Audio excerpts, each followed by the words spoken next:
Hello नमस्कार, welcome to my channel study with success MB. जिला series में आज मैं लेके आई हूँ आपके लिए चमोली ज़िला, जो कि बहुत ही इम्पोर्टेंट एक ज़िला है।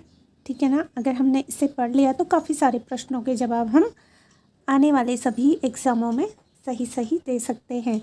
तो आइए फिर पढ़ते हैं हम चमोली ज़िले के बारे में। ठीक है ना। जो चमोली ज़िला है, इसमें जो फर्स्ट पॉइंट देखिए मैंने आपके लिए तैयार किया है कि चमोली तहसील को, चमोली जो कि एक तहसील था, उसको 24 फरवरी 1960 ईस्वी में जनपद बनाया गया। अगर एग्ज़ाम में कभी भी पूछा जाता है कि चमोली तहसील को कब आपका क्या बनाया गया है, एक जनपद बनाया गया, तो ये है आपका 24 फरवरी 1960 ईस्वी को। ठीक है। नेक्स्ट पॉइंट है इसमें कि 1970 में 1970 में चमोली का मुख्यालय चमोली से 11 किलोमीटर दूर गोपेश्वर में बनाया गया। अगर पूछा गया कभी कि जो चमोली का जो मुख्यालय है वो कब आपका गोपेश्वर में बनाया गया या फिर कब गोपेश्वर स्थानांतरित हुआ, तो वो हुआ आपका उसी दिन 1970 ईस्वी में। ठीक है। 1917 में चमोली का मुख्यालय चमोली से कितने किलोमीटर, 11 किलोमीटर दूर है आपका गोपेश्वर, तो यहाँ पे बनाया गया मुख्यालय 1970 में। ठीक।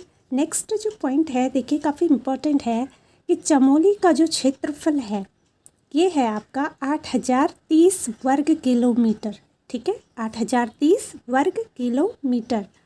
और चमोली में 12 तहसीलें तथा 8 ब्लॉक है। अगर कभी पूछा जाता है एग्ज़ाम में कि चमोली जो ज़िला है यहाँ पर आपकी कितनी तहसीलें हैं, तो आप सीधे सीधे यहाँ से आंसर कर सकते हैं कि चमोली में आपके 12 तहसीलें और 8 ब्लॉक्स हैं।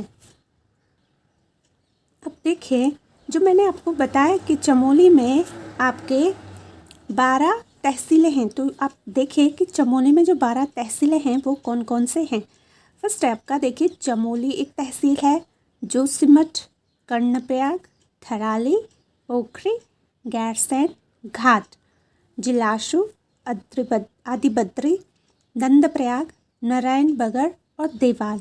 ये आपकी क्या हैं, 12 तहसीलें हैं।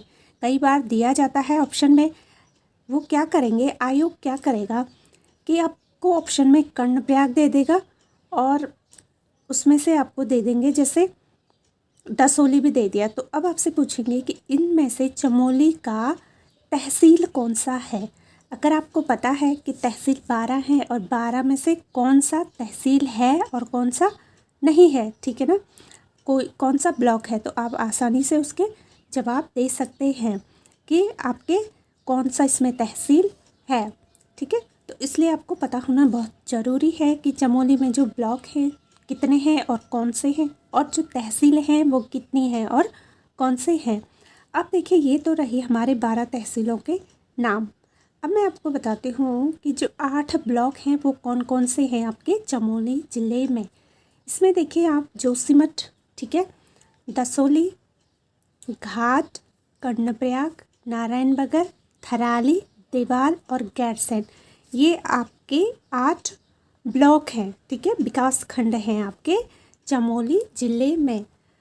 अब देखिए नेक्स्ट जो पॉइंट है कि चमोली में विधानसभा क्षेत्रों की संख्या 3 है। ठीक है ना। जो चमोली ज़िला है यहाँ पे आपके विधानसभा क्षेत्रों की अगर संख्या देखी जाए तो वो आपके 3 हैं। कौन कौन से हैं देखिए, बद्रीनाथ है एक विधानसभा, एक कर्णप्रयाग है और एक क्या है आपका थराली है। जो थराली वाला जो विधानसभा क्षेत्र होता है वो अनुसूचित जनजाति के लिए है। तो अब आप देख सकते हैं कितने इम्पोर्टेंट ये पॉइंट्स हैं, तो आप इनको ज़रूर ध्यान में रखें और हो सके अगर आपसे, तो आप मेरे साथ ऐसी एक कॉपी में मेरे साथ साथ आप अपने नोट्स भी तैयार कर सकते हैं, क्योंकि मैंने ये 2-3 बुकों से आपके लिए कंटेंट को एकत्र करा है, तो ज़रूर आप इसका फ़ायदा उठाएं। अब देखिए नेक्स्ट जो पॉइंट है हमारा, इसमें देख सकते हैं आप कि चमोली सर्वाधिक झीलों वाला एक क्या है, जिला है। अब आप कहोगे कि कैसे ये भाई झीलों की नगरी तो अब आपको मैं पहले वाली वीडियोस में बता चुकी हूँ कि कौन है ना। लेकिन देखिए जो हमारा ये है आपके उत्तराखंड जो राज्य है, तो यहाँ पे एक कुमाऊं मंडल है और एक क्या है आपका गढ़वाल मंडल। जो चमोली आता है, जो चमोली ज़िला है, ये हमारा गढ़वाल मंडल के अंतर्गत आता है। तो अगर कभी भी आपको एग्ज़ाम में पूछा गया कि गढ़वाल मंडल में सर्वाधिक झीलों वाला ज़िला कौन सा है, तो आपका उत्तर हो जाएगा चमोली। चमोली आपका गढ़वाल क्षेत्र का, कुमाऊं क्षेत्र का नहीं है। हाँ, अगर ये पूछा जाता है कि उत्तराखंड राज्य का सर्वाधिक झीलों वाला, वहाँ पे आपका आंसर कुछ और हो जाएगा, वहाँ पे आपका आंसर हो जाएगा नैनीताल, ठीक है। लेकिन अगर आपसे पर्टिकुलरली ये पूछा गया कि गढ़वाल क्षेत्र का सबसे सर्वाधिक झीलों वाला राज्य कौन सा, वो ज़िला कौन सा है, तो वहाँ पे आप कहेंगे चमोली, ठीक है ना। अगला देखिए काफ़ी इम्पोर्टेंट है कि जो चमोली ज़िला है, यहाँ पे आपके जो शुद्ध बोए गए क्षेत्र में से सबसे कम प्रतिशत शुद्ध सिंचित क्षेत्र वाला ज़िला है, ठीक है ना। मतलब अगर यहाँ की अगर हम भूमि देखें, यहाँ की जो कृषि देखें, तो यहाँ पे सबसे कम प्रतिशत है आपके शुद्ध सिंचित क्षेत्र वाला, ठीक है ना। और जो सबसे ज़्यादा वो है, सबसे ज़्यादा सिंचित क्षेत्र है, वो आपको पता ही होगा कि वो है आपका हरिद्वार। तो आप देख सकते हैं कि यहाँ पे जो शुद्ध बोए गए क्षेत्र में से जो प्रतिशतता है कितनी कम है, 5.86% है केवल। कई बार पूछा जाता है क्योंकि सबसे कम सबसे ज़्यादा पे काफ़ी फोकस होता है, तो अगर कभी भी पूछा गया कि सबसे कम प्रतिशतता शुद्ध बोए गए क्षेत्र में सबसे कम प्रतिशतता शुद्ध सिंचित क्षेत्र वाला ज़िला कौन सा है, तो वो भी है आपका चमोली ज़िला। अब देखिए काफ़ी इम्पोर्टेंट है और बहुत ही ये एक गर्व वाली बात भी है कि जो लोग चमोली ज़िले में निवास करते हैं उनके लिए शायद मुझे लगता है कि ये चीज़ काफ़ी उन्हें अच्छी भी लगती होगी। आप देख सकते हैं कि चमोली ज़िले में पंचधारा, जो 5 धारा है, वो चमोली ज़िले में ही स्थित है। और पंचकुंड, अगर पंचकुंड की भी बात हम करें तो वो भी आपके चमोली ज़िले में स्थित है। और पंचशिला, अगर हम पंचशिला की बात करें तो ये भी आपके चमोली में स्थित है। और पंचबद्री जो कि काफ़ी प्रसिद्ध हैं, काफ़ी मानते हैं सभी लोग, तो ये भी आपके, ये जो सभी हैं पर्यटक स्थल, ये सभी आपके चमोली ज़िले में स्थित है। इसलिए आप देख सकते हैं कि परीक्षा की दृष्टि से चमोली ज़िला हमारे लिए कितना महत्वपूर्ण होने वाला है। यहाँ से कितने सारे प्रश्न हम तैयार कर सकते हैं, ठीक है ना। अब देखिए जो नेक्स्ट हमारा जो पॉइंट है वो है आपका राज्य का, जो उत्तराखंड जो राज्य है हमारा, राज्य का सबसे बड़ा प्राचीन मंदिर सबसे बड़ा तो है, लेकिन आप देख सकते हैं प्राचीन भी ऐड है, इसलिए कभी भी कंफ्यूज नहीं होना है, ठीक है ना। राज्य का सबसे बड़ा प्राचीन मंदिर रुद्र महालय मंदिर है। कौन सा मंदिर है? रुद्र महालय मंदिर है। अगर कभी एग्ज़ाम में पूछा गया कि राज्य का, उत्तराखंड राज्य का सबसे बड़ा प्राचीन मंदिर कौन सा है, तो वहाँ पे आपका उत्तर होगा रुद्र महालय मंदिर। और कहाँ स्थित है, कौन से ज़िले में स्थित है, तो आप देख सकते हैं कि आपके कहाँ पे है, चमोली ज़िले में स्थित है। जो कि देखिए, जो ये रुद्र महालय मंदिर है, जो कि नागवंशी राजा गणपति नाथ ने 4वीं सदी में, ठीक है ना, यह मध्य हिमाद्री शैली का एक विशाल मंदिर बनवाया था। देख सकते हैं आप कि मध्य हिमाद्री शैली का है। कौन सी शैली का है? मध्य हिमालयी शैली का एक विशाल मंदिर बनवाया था। और किसने बनवाया था? नागवंशी राजा गणपति नाथ ने। और चौथी जो सदी थी उस टाइम पे बनाया था, जिसे अब गोपेश्वर के नाम से जाना जाता है। अगर आप कभी गए हैं तो आपने ज़रूर ये मंदिर देखा होगा। गोपेश्वर के मेन में ही ये मंदिर है और काफ़ी सुंदर ये मंदिर है। देखिए, अब इस मंदिर की जो दीवारें हैं, कई बार पूछा गया है ये प्रश्न, इसलिए आप काफ़ी ध्यान से इसे सुने, देखें और समझें, ठीक है ना। इस मंदिर की दीवारों पर 4 नागवंशी राजाओं, देखिए कौन कौन से हैं? स्कंद नाग, विभु नाग, अंशु नाग व गणपति नाग, ठीक है ना। ये चारों के नाम मैंने यहाँ पे ऐड किए हैं कि मुख्य उत्कीर्ण है।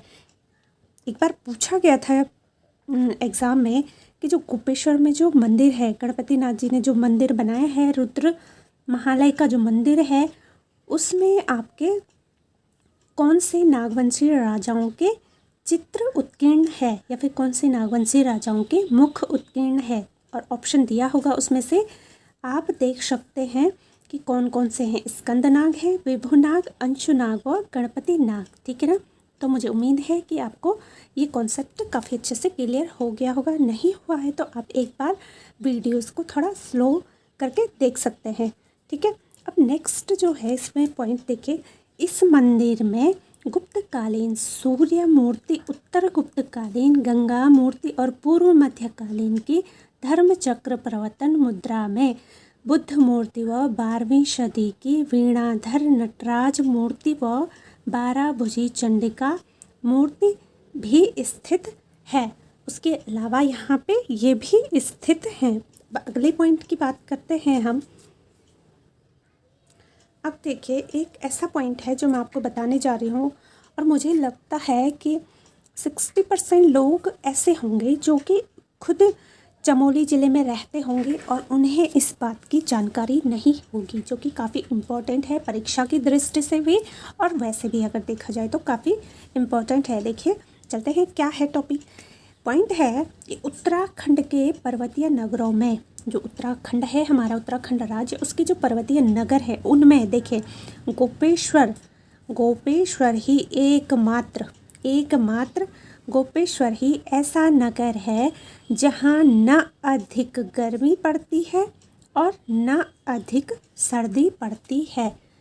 तो मुझे लगता है कि काफ़ी लोगों को शायद ना ये पता हो, अगर कभी एग्ज़ाम में पूछा गया कि उत्तराखंड का कौन सा ऐसा ज़िला है, कौन सा ऐसा नगर है जहाँ पे कि ना अधिक गर्मी पड़ती हो ना अधिक सर्दी पड़ती हो, तो मोस्टली लोग ऐसे होंगे जो देहरादून या फिर किसी और जगह को टिक करके आ जाएंगे। लेकिन यहाँ पे साफ साफ लिखा हुआ है कि गोपेश्वर ही एकमात्र, किसमें, लेकिन पर्वतीय नगरों में। आपको ध्यान रखना, अगर ये लिखा है कि पर्वतीय नगरों में, तो फिर कौन सा है, केवल गोपेश्वर ही है जहाँ पे न अधिक गर्मी है और न अधिक सर्दी है। ठीक है। अब चलते हैं हम अगले पॉइंट की ओर। अब देखिए, चमोली के कुछ प्रमुख दर्शनीय स्थल मैं आपके लिए लेके आई हूँ, तो आप इनको ध्यान से देखें। देखिए कौन कौन से ऐसे स्थल हैं जो कि बहुत ही प्रसिद्ध हैं और चमोली ज़िले में आते हैं। जैसे कि मैंने आपसे कहा था कि यहाँ पे बद्रीनाथ हैं, 5 जो बद्री है वो आपके चमोली ज़िले में स्थित है, तो उनके बारे में हम थोड़ा पढ़ेंगे और काफ़ी इम्पोर्टेंट है। आप ध्यान से इसे ज़रूर देखें क्योंकि बहुत सारे प्रश्न यहाँ से बनते हैं। देखिए 5 बद्री में से जो पहला हमारा है, हम पढ़ेंगे पहला बद्रीनाथ मंदिर, जिसे विशाल बद्री भी कहते हैं। अगर कहीं पे विशाल बद्री नाम से आ जाए तो आपको कंफ्यूज नहीं होना है कि विशाल बद्री ये कौन सा हो गया, ये आपका बद्रीनाथ ही है। अब देखिए, अगर कभी पूछा जाए कि हरिद्वार से बद्रीनाथ की दूरी, तो आप देख सकते हैं वो है आपकी 384 किलोमीटर। ठीक है ना, 384 किलोमीटर है हरिद्वार से है 384 किलोमीटर। और अगर जोशीमठ से पूछी जाए, जोशीमठ से बद्रीनाथ की जो दूरी है वो कितनी है, तो वो है आपके केवल 51 किलोमीटर उत्तर में। ठीक है ना। अब आप देखिए, कई बार पूछा भी जाता है कि पुराणों में बद्रीनाथ को क्या कहा जाता है, तो आप देख सकते हैं कि इसे क्या क्या नाम पुराणों में दिए गए हैं। तो पुराणों में इसे मुक्तिप्रदा, फर्स्ट है मुक्तिप्रदा, ये भी है नाम आपका बद्रीनाथ में। और कहाँ पे इसे मुक्तिप्रदा कहा गया है, तो ये कहा गया है पुराणों में। देखिए योग सिद्धा भी कहा गया है, बद्री वन भी कहा गया है, बद्रिकाश्रम भी कहा गया है, और विशाला भी कहा गया है, और नर नारायण श्रम आदि नामों से संबोधित किया गया है। कहाँ पे किया गया है इन नामों से संबोधित, पुराणों में। ठीक है ना। नेक्स्ट देखिए, जो पॉइंट है, अगर पूछा भी गया है, पहले भी पूछा गया है, इसलिए मैंने ये पॉइंट यहाँ पे इंक्लूड किया है कि समुद्र तल से बद्रीनाथ मंदिर की ऊंचाई कितनी है, तो ये है आपकी 3133। ठीक है, 3133 मीटर। और यह अत्यधिक ऊंचे जो बहुत ही ऊंचा है आपका नीलकंठ पर्वत शिखर, ठीक है ना, इसके बारे में भी मैं आपको बताऊंगी। तो अत्यधिक ऊंचे नीलकंठ पर्वत शिखर के भव्य पृष्ठ पट सहित नर एवं नारायण नामक जो दो पर्वत हैं, नर के रूप में यहाँ पे अर्जुन और नारायण के रूप में, जैसे आपको पता ही है कि नारायण क्या है, विष्णु का ही एक नाम है। तो नामक जो दो पर्वत श्रेणियाँ हैं, इनके पार्श्व में स्थित है आपके बद्रीनाथ मंदिर। कई बार पूछा गया है, काफ़ी इम्पोर्टेंट है, तो आप इसे अंडरलाइन करके ज़रूर पढ़ें, ठीक है ना, कि कहाँ पे है बद्रीनाथ, कौन से ऐसे दो पर्वत श्रेणियाँ हैं जिनके पार्श्व में स्थित है आपके बद्रीनाथ। तो आप बता देंगे कि नर नारायण नामक जो दो पर्वत श्रेणियाँ हैं, उनके पार्श्व में स्थित है आपके बद्रीनाथ मंदिर।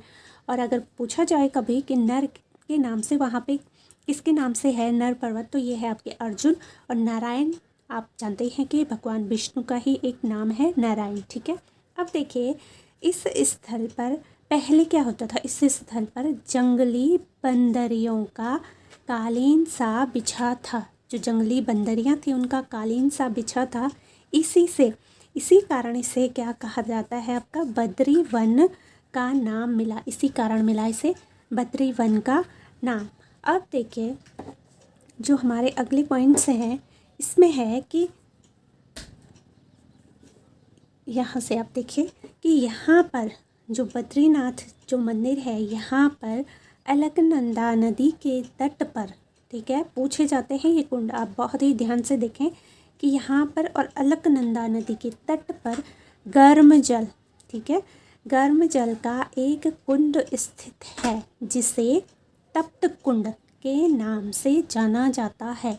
मोस्ट इम्पॉर्टेंट है, कई बार पूछा जाता है कि तप्त कुंड कहाँ पर स्थित है। तो अगर आपने यहाँ पे ध्यान दिया हो तो आप आराम से बता सकते हैं कि चमोली में स्थित कहाँ पे है, बद्रीनाथ मंदिर पर है। और किस नदी के तट पर पूछे तो आप देख सकते हैं कि अलकनंदा नदी के तट पर स्थित है, ठीक है ना। जिसे अब जो ये गर्म कुंड है, कई बार ये भी पूछा जाता है कि तप्त कुंड आपका गर्म कुंड है या ठंडे जल का कुंड है, तो आप देख सकते हैं कि आपका गर्म जल का कुंड है, ठीक।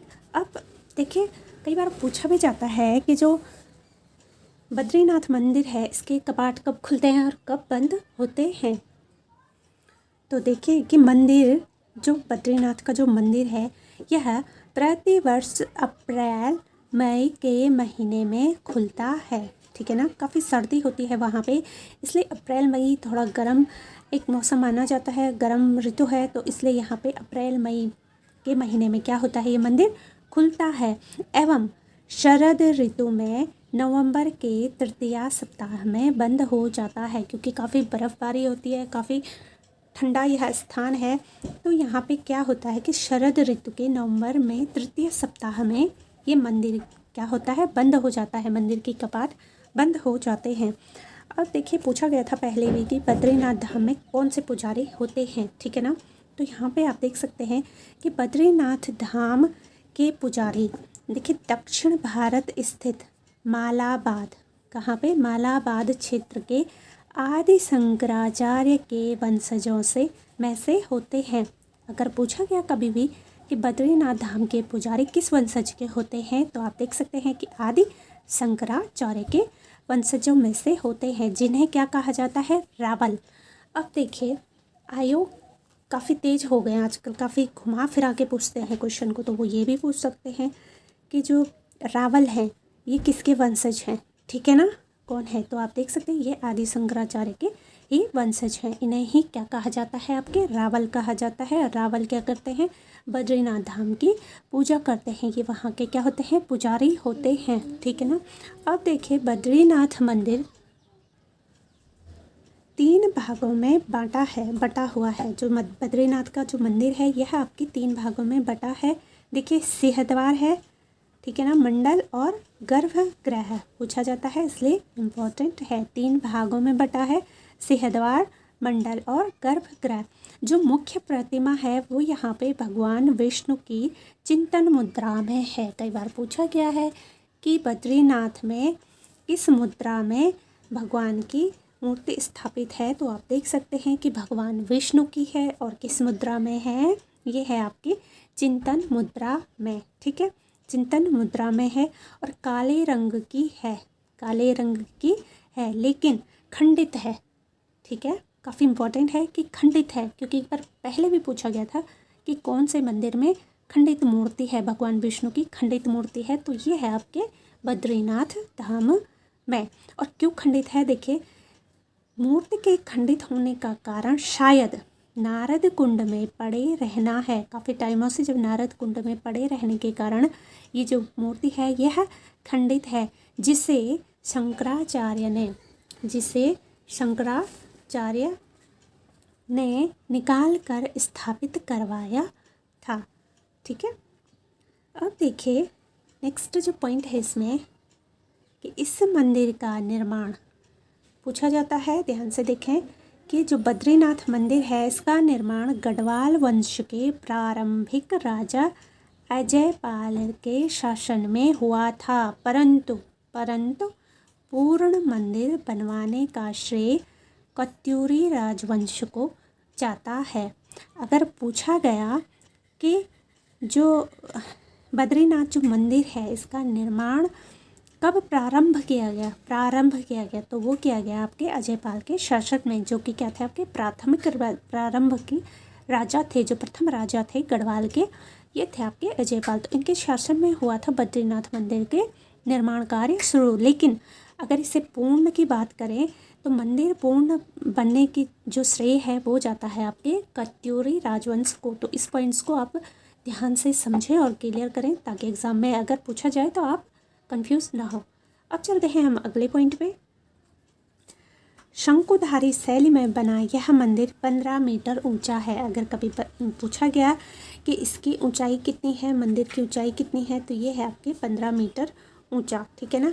अब यहाँ स्नान के लिए 5 कुंड भी स्थित हैं। अब वो कुंड कौन कौन से हैं आप देख लीजिए, इंपॉर्टेंट है क्योंकि कई बार पूछा जाता है। बाय द वे पूछ दिया कि आपका नारद कुंड कहाँ स्थित है, तो आपको पता होना चाहिए कि नारद कुंड आपके बद्रीनाथ में स्थित है, ठीक है ना। अब देखिए कौन कौन से कुंड हैं जो कि यहाँ पे स्थित हैं। तप्त कुंड, नारद कुंड, सत्यपथ कुंड, त्रिकोण कुंड और मानुषिक कुंड। देखिए जो मानुषिक कुंड है ना, ये शीतोष्ण जल के लिए है, ठीक है। यहाँ पे जो स्नान करने के लिए जो कुंड है ये आपका मानुषिक कुंड केवल क्या है, शीतोष्ण जल का है, ठीक है। बाकी ये सारे गर्म कुंड हैं। नेक्स्ट जो पॉइंट है इसमें कि बद्रीनाथ में दर्शनीय शिलाएं भी हैं। अब शिलाएं कौन सी हैं, वो गरुड़ शिला, ठीक है, नारद शिला, मार्कंडेय शिला, नरसिंह शिला और ब्रह्म कपाल शिला, ये भी आपके कहाँ पे बद्रीनाथ में ही स्थित है। काफ़ी इम्पोर्टेंट है, तो आप ज़रूरी से ध्यान में रखें। अब नेक्स्ट पॉइंट पे चलते हैं कि यहाँ पर पंचधाराओं में स्नान एवं आचमन का भी महत्व है। जैसे कि मैंने आपको कहा था कि चमोली में पंचधारा भी है, ठीक है ना, तो पंचकुंड भी हैं। तो जो ये पंचधारा है ये भी आपके बद्रीनाथ के ही पास स्थित है। कौन कौन सी वो धाराएं हैं, देखिए कूर्म धारा, ठीक है, कूर्म धारा, प्रहलाद धारा, इंदु धारा, उर्वशी धारा और भृगु धारा। अब कैसे प्रश्न देखिए यहाँ से बनता है, आयोग आपसे पूछ देगा कि उर्वशी धारा कहाँ पर स्थित है, या फिर ऐसे पूछ दे, हो सकता है कि जिला ना पूछ के पूछ दे कि कौन से मंदिर के समीप आपके उर्वशी धारा स्थित है, तो उसमें आपको पता होना चाहिए कि बद्रीनाथ के पास स्थित है। अब देखिए नेक्स्ट पॉइंट कि बद्रीनाथ में स्थित प्रमुख गुफाएं, स्कंद गुफाएं भी यहीं पर है, ठीक है। कौन कौन सी गुफाएं हैं बद्रीनाथ में, देखिए स्कंद गुफा, गरुड़ शिला गुफा, राम गुफा, बद्रीनाथ से आगे माणा गांव के निकट मुचकुंद गुफा भी है और गणेश गुफा, ये आपके माणा गांव के निकट है। मुचकुंद गुफा, गणेश गुफा एवं व्यास गुफा। व्यास गुफा कई बार पूछा गया है, तो इसलिए आप मुचकुंद गुफा, गणेश गुफा भी ध्यान में अवश्य रखें, क्योंकि हो सकता है आने वाले एग्ज़ामों में इनमें से कोई भी एक ऑप्शन दिया जाए और पूछा जाए आपसे कि ये कहाँ पे है। इसमें देखिए अगर एक तो ये है कि बद्रीनाथ में स्थित प्रमुख गुफाएं हैं, ये बद्रीनाथ में स्थित हैं। जो बद्रीनाथ का जो मंदिर है वो कौन कौन से हैं देखिए, स्कंद गुफा, गरुड़ शिला गुफा और राम गुफा। ठीक है, अब देखिए बद्रीनाथ से आगे जो माणा गांव के निकट है ये है आपका मुचकुंद गुफा, गणेश गुफा एवं व्यास गुफा। अगर आपको यहाँ पे माणा गांव नहीं दिया गया है ऑप्शन में तो आपका ऑप्शन हो जाएगा बद्रीनाथ में। ठीक है ना, तो आप बिल्कुल भी टेंशन ना लें, सारा कुछ इसमें इंक्लूड करा हुआ है मैंने, ताकि आपको कहीं पे भी दिक्कत ना आए। अब देखिए जो अगला पॉइंट है हमारा कि बद्रीनाथ मंदिर से थोड़ी दूरी पर ब्रह्मकपाली है। अब ये ब्रह्मकपाली क्यों है और क्या इसकी विशेषता देखिए, यहाँ पर लोग पितरों को पिंड अर्पित करते हैं। ठीक है, अब चलते हैं हम जो 5 बद्री में से दूसरा है, यह है आपका आदि बद्री। आदि बद्री तो यह कर्णप्रयाग से, कर्णप्रयाग जो एक विकास खंड है ब्लॉक, यहाँ से 21 किलोमीटर की दूरी पर है। ठीक है, यहाँ पर 16 छोटे मंदिर हैं। कई बार पूछा गया है कि आदि बद्री में कितने मंदिर हैं, कितने छोटे छोटे मंदिर हैं, तो ये देख सकते हैं आपके 16 छोटे मंदिर हैं, जिसमें अगर केवल समतल छत की बात करें वाले तो ये हैं आपके 7 मंदिर। ठीक है, अत्यधिक प्राचीन है। इसकी स्थापना आपके गुप्त काल में की गई थी। अगर आदि बद्री की स्थापना पूछें तो ये आपके गुप्त काल में की गई थी। यहाँ के मुख्य मंदिर में, यहाँ का जो मंदिर है यहाँ पे भगवान विष्णु की प्रतिमा 1 मीटर ऊंची है, जिसे काले पत्थर में निर्मित किया गया है। तो अगर पूछा गया कि जो 5 बद्री में से जो आदि बद्री है यहाँ पर किस भगवान की प्रतिमा है, ठीक है, तो आप देख सकते हैं कि भगवान विष्णु की प्रतिमा है। और अगर पूछा गया कि किस पर निर्मित है, भगवान विष्णु की, आदि बद्री में भगवान विष्णु की जो प्रतिमा है वह किस पर निर्मित है, तो वो है आपके काले पत्थर पर। तो आप अवश्य ध्यान में इस चीज़ को रखें। अब जो हमारा थर्ड था 5 बद्री में से, ये है आपका भविष्य बद्री। भविष्य बद्री की अगर हम बात करें तो यह जोशीमठ से आपके 18 किलोमीटर दूर सुबेन नामक स्थान पर स्थित है। कौन से? सुबेन नामक स्थान पर स्थित है। यहाँ भगवान विष्णु के आधे आकृति की पूजा की जाती है। मोस्ट इम्पॉर्टेंट लाइन है कि अगर पूछा गया कि भविष्य बद्री में भगवान विष्णु के कितनी आकृति है, तो वो है आपकी आधे आकृति की पूजा की जाती है। ठीक है ना। कहा जाता है कि घोर कलयुग आने पर बद्री विशाल लुप्त हो जाएंगे। जब घोर कलयुग आएगा, काफ़ी सारा कलयुग तो आ ही चुका है, ठीक है ना, और इससे भी अगर घोर कलयुग आ गया तो मान्यता है कि बद्री विशाल जी यहाँ से क्या हो जाएंगे, लुप्त हो जाएंगे। तब यह मूर्ति पूर्ण हो जाएगी और उसी मूर्ति को फिर वहाँ पे पूजा जाएगा। अब देखिए फोर्थ जो है, चौथा था हमारा 5 बद्री में से, वो है आपका वृद्ध बद्री। ठीक है, तो यह समुद्र तल से अगर वृद्ध बद्री की आपको ऊंचाई पूछी गई तो वो है 1380 मीटर की ऊंचाई पर, तथा जोशीमठ से केवल 7 किलोमीटर की दूरी पर है आपका वृद्ध बद्री। ठीक है, यहाँ पर आदि गुरु शंकराचार्य द्वारा, देखिए ये काफ़ी इम्पोर्टेंट है कि वृद्ध बद्री में आदि गुरु शंकराचार्य द्वारा बद्रीनाथ की प्रतिमा सर्वप्रथम स्थापित की गई थी। अगर पूछा गया कभी एग्ज़ाम में कि सर्वप्रथम बद्रीनाथ की जो मूर्ति है वो कहाँ पे स्थापित की गई थी, तो वो की गई थी आपके वृद्ध बद्री में। वृद्ध बद्री में काफ़ी इम्पोर्टेंट है, इसलिए आप ध्यान में ज़रूर रखें। अतः यह प्रतिमा वृद्ध या पहली बद्री कहलाती है। ठीक है, वृद्ध या फिर पहली बद्री कहलाती है।